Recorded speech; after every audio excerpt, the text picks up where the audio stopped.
Okay, so here's my remarks on thinspiration. First of all, I'm going to state for the record that I used to be Brianna about 22 years old, 17, so 5 years ago. I was very strong. The community was going on here and the whole scene was going on. It was relatively new and it caused a lot of stir, and everybody was into it from American sites and forums and message boards and stuff like that. So it only became natural that when it arose here and basically my mother tongue, it only became natural. I was very strong into it, even though I was never anorexic. I was never close to being overweight. There was nothing ever behavioral about me that was that kind of thing. I did used to look at thinspiration, but the funny thing is even back then, my thinspiration used to be healthy, young, fit women.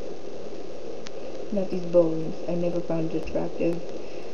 Even when I would imagine in my head that I would weigh 48 kilos, and I'm like 5'9", so kind of low.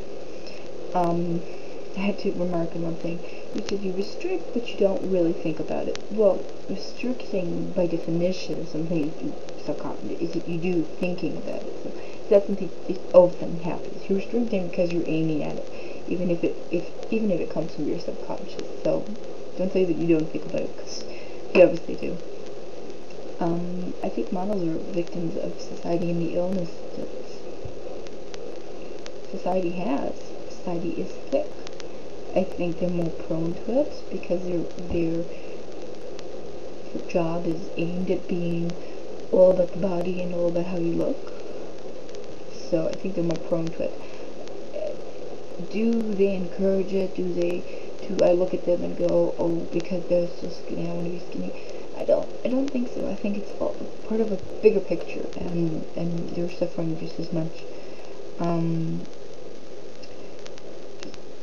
Is thinspiration a thing of choice? Well, I think nowadays it's really sad, because I think that there are truly those ones who are sick because they're sick, and they would have been sick even if it was 10 years ago. And then you have this other group that want to be sick. Well, they want to find a way of saying what they want to say, but the only way they know how is horrible sickness, and they choose to be sick with this. Do they have an illness? Yes. Is it an eating disorder? No. It's something else. So I think for them it is a matter of choice.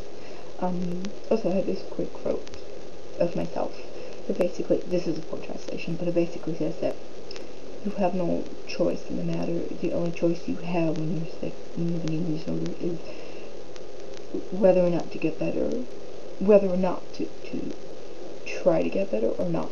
You don't have the choice of becoming sick. Sick is just something that happens. So that's my opinion on that. It's the choice about losing weight and bettering yourself. I think that eating disorders is beyond a matter of an X amount of number that you've lost, because we both know you can lose 20 kilos and you can lose 2 pounds, and it's not going to matter. It's still not going to matter. You're going to always want to lose more and more and more and more. And we both know that it will never end. And I think it's not a matter of bettering yourself or worsening yourself or anything like that. It's just not. I don't look at thinspiration.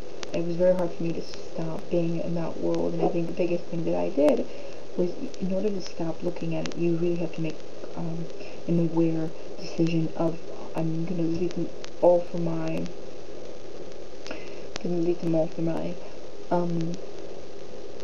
from my bookmarks. I'm going to delete all the subscriptions for my blogs that have it. I'm not going to go into YouTube if I can't avoid them. And you have to make an aware decision, and I think that 5 years later it's easier for me to say it, because I'm already sick of it. It doesn't do anything for me anymore. It's not something that appeals to me. So I can go into YouTube and look at these things for 5 seconds and then go, blah, click off. You know what I mean? So I think that you have to make an aware decision of not going in them.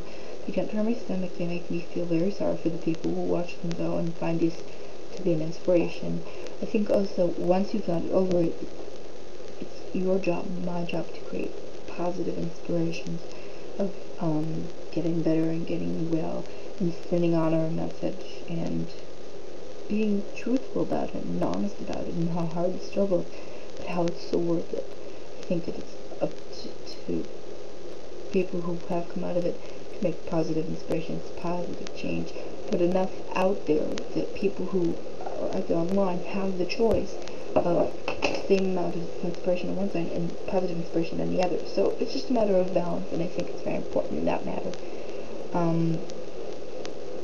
And that's my thoughts on the matter. So, it's inspiration. And, you know, it's not a bad thing to have inspiration. You know, the question is, I don't know, I feel pretty pathetic thinking about it, you know, just on the minimum level, because my inspiration on the stuff is not to be done anymore. It's, you know, I'd like to be healthy. My inspiration is to be healthy. And fit. I would really like to be fit. I would really like muscles and stuff like that, and be able to run, you know, a marathon or a mile without panting. It's just a matter of putting enough positive inspiration out there in the world. And it's truly, that's what I stand behind. So, that's it.